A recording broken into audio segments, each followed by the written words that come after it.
Hello, my name is Lauren Palmer, and today I will be talking about global warming and why we need to enact changes to save this planet immediately.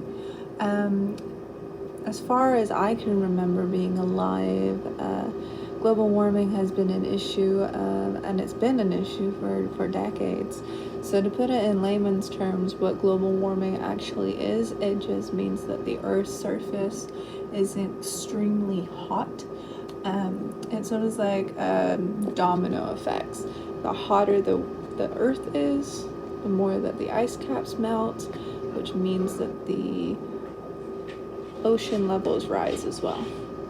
So those are the three things that are happening that are causing a lot of problems around the world and will continue to cause problems around the world unless we do something to change these effects.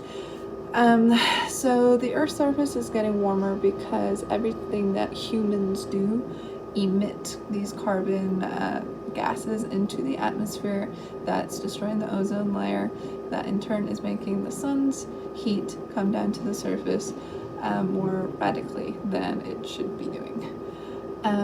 So it's like the greenhouse effect, of which the heat comes down and then it is trapped.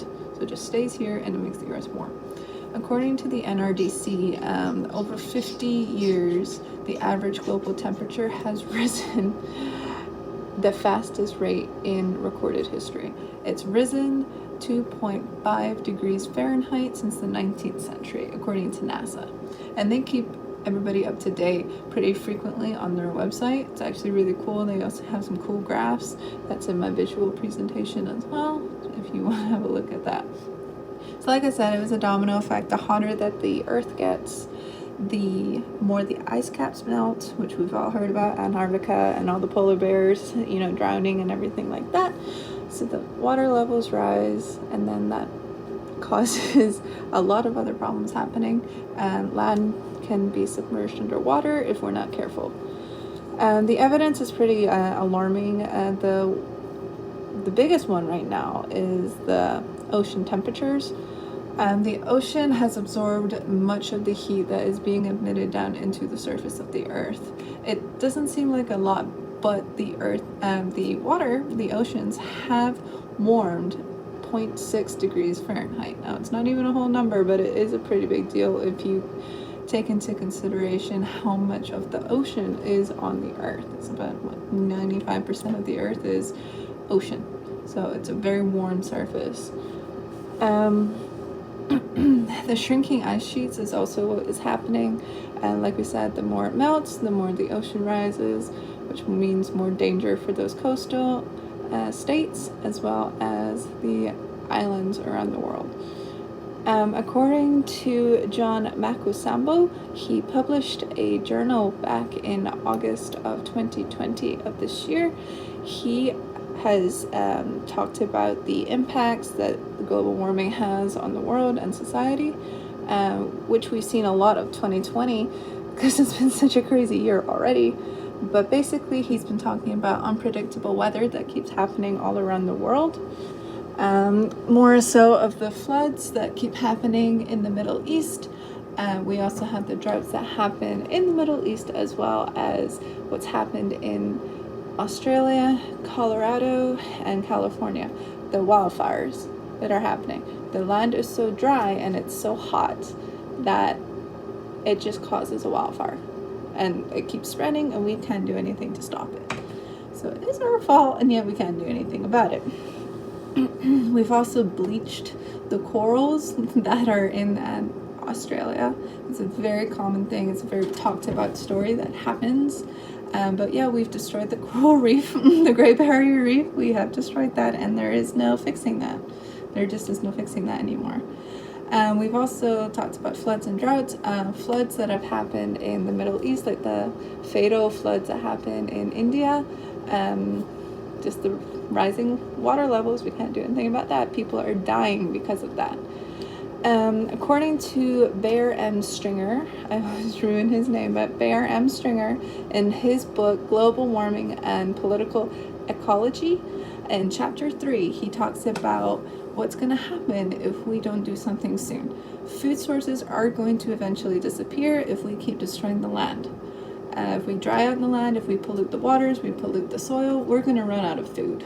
We have all these billions of people on this planet. We are eventually going to run out of food if we keep destroying and poisoning the soils and the waters. Like I said, we're also going to submerge the land. Eventually, the Hawaiian Islands and Hawaii and Texas even are in the threat of being submerged underwater sometime in our lifetime if we are not careful.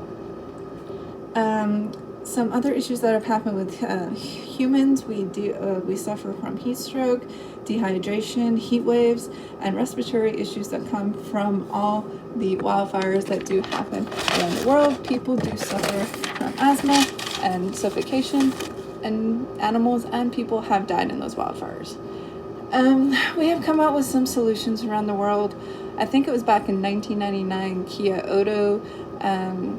a Kyoto meeting was held with the UN, trying to figure out, okay, what can we do? So they released a bunch of policies giving tax incentive to governments that offered public transportation and also car manufacturers to stop creating cars that had so much carbon fuel within them. We're also doing more biomass. We're using biomass more as an energy source, and we're also trying to use more nuclear energy. According to John Macamembo as well in his scholarly article, he did talk about that we are going to hopefully use more nuclear energy, solar, wind power, and hydropower. So in conclusion, people are dying. The world is dying. We are killing the planet, and essentially we are killing ourselves. These rates are alarming. We can't fix this. We have done this damage, but we are making it worse. We can't fix it, but we can help.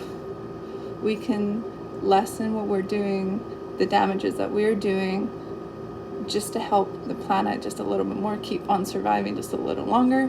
Greta Thunberg back in 2018 said it correctly. We have all the solutions right there in front of us. We just have to enact those changes in order to survive, because the world is not going to be habitable in 100 years. Not millions of years, 100 years, if we're even that lucky to have it.